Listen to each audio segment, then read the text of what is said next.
राधे कृष्ण।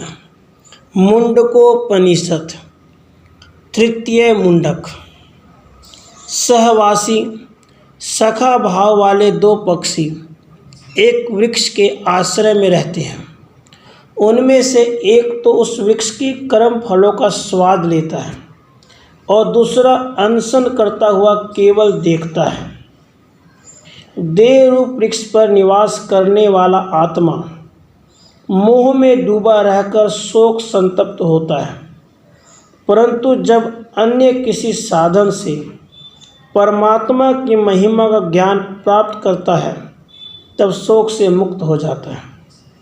जब यह आत्मा उन परम पुरुष विश्व के आदि कारण और ब्रह्म के भी रचयिता सबके परमात्मा से साक्षात्कार करता है तब वह अपने पाप पुण्य को त्याग कर श्रेष्ठ साम्य करता है।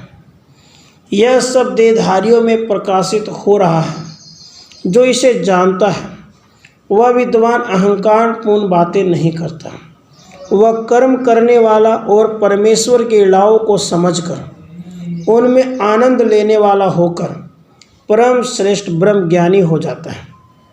परमेश्वर को वही साधक देख पाते हैं जो सब दोषों से मुक्त हो चुके हों, क्योंकि वह तो देह के भीतर प्रकाश रूप से विराजमान है। सत्य भाषण, तपस्या, सम्यक ज्ञान, ब्रह्मचर्य आदि श्रेष्ठ कर्मों से प्राप्त होता है। जहाँ सत्य स्वरूप परमेश्वर का श्रेष्ठ निवास है, उसके समीप यही ऋषिगण देवयान मार्ग से पहुँचते हैं, जिनकी कोई कामना शेष नहीं रह गई है। यह मार्ग सत्य से परिपूर्ण है, क्योंकि सत्य की ही सदा विजय होती है, झूठ की नहीं होती। परमात्मा अत्यंत समीप और दूर है, ढूंढने वालों की हृदय गुफा में ही प्रतिष्ठित है। वह अत्यंत महान और दिव्य है, सहज ही चिंतन में नहीं आता, सूक्ष्म अति सूक्ष्म रूप से प्रकाशित होता है।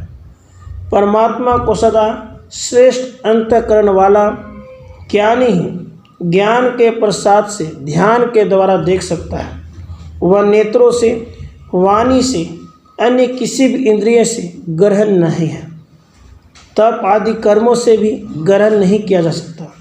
जिस देह में 5 रूपों वाला प्राण स्थित है, देहधारियों का मन उसी से व्याप्त है। यह सूक्ष्म आत्मा मन के द्वारा जाना जाता है और उस मन के शुद्ध होने पर आत्मा सब प्रकार सशक्त हो जाता है। ऐश्वर्य के विलासा वाला मनुष्य आत्मज्ञानी की सेवा करे, क्योंकि शुद्ध मन वाला ज्ञानी मन से जिस और जिन भोगों की इच्छा करता है वह उस लोक अथवा उन भोगों को प्राप्त करने में समर्थ होता है। द्वितीय खंड। जो साधक परमेश्वर की निष्काम भाव से साधना करते हैं वे ज्ञानी इस देह के बंधन से पार हो जाते हैं, क्योंकि कामना रहित साधक उस प्रकाशयुक्त ब्रह्म धाम को शीघ्र ही जान लेता है। उसी धाम में यह संपूर्ण विश्व स्थित हुआ है। भोग की इच्छा करने वाला साधक अपनी इच्छाओं के पूर्ति कारण उन लोकों में जाता है जहाँ से पूर्ण हो सके, परंतु जो कामनाओं से पूर्ण तुष्टि प्राप्त कर चुके हैं उनकी कामनाएं उनके शरीर में लीन हो जाती हैं।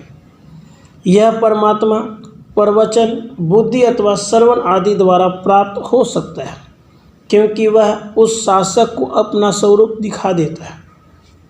जिस मनुष्य में उपासना रूपी बल नहीं, उसे परमात्मा की प्राप्ति नहीं होती और प्रमादयुक्त व्यक्ति भी उसे नहीं पाता। जिस तप का कोई ज्ञान न हो वैसा तप भी निरर्थक है, परंतु ज्ञानी साधक उसे प्राप्त कर लेता है। परमात्मा में लीन हो जाने वाले ज्ञानी उसे प्राप्त करके उसी में लीन हो जाते हैं, क्योंकि कामना रहित शुद्ध अंतःकरण वाले ऋषिगण ज्ञान से तृप्त होकर परम शांत होते हुए परमात्मा को प्राप्त कर लेते हैं। जो वेदांत ज्ञान द्वारा परमेश्वर को जान चुके हैं और संन्यास तथा योग के द्वारा शुद्ध हो चुके हैं, ऐसे साधक शरीर त्याग ब्रह्मलोक को प्राप्त होते हैं। वहाँ परम अमृत तत्व का लाभ पाकर जीवन मुक्त हो जाते हैं।